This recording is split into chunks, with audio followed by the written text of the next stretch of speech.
شیخ ابو بکر کوتانی رحمت اللہ علیہ ایک روز نماز پڑھ رہے تھے۔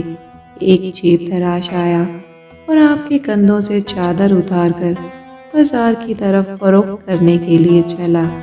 جیسے ہی اس نے اپنے دونوں قدم اس چادر کو فروخت کرنے کے لیے بازار کی طرف بڑھائے، اس کے دونوں ہاتھ اسی وقت سوکھ گئے۔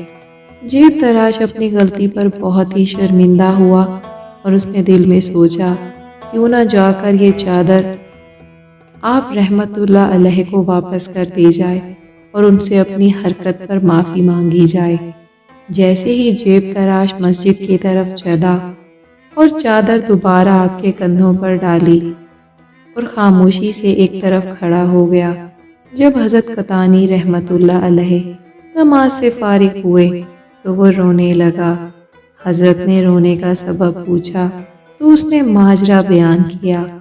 آپ نے فرمایا، نہ مجھے چادر کندھوں سے اتارنے اور نہ ہی دوبارہ کندھوں پر ڈالنے کی خبر ہوئی ہے۔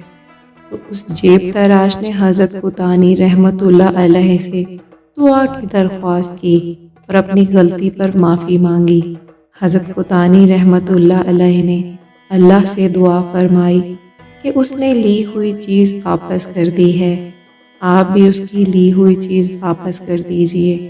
جیسے ہی آپ رحمت اللہ علیہ نے دعا کی، اللہ تعالیٰ نے آپ کی دعا قبول فرمائی اور جیب تراش کے دونوں ہاتھ دوبارہ صحت مند ہو گئے۔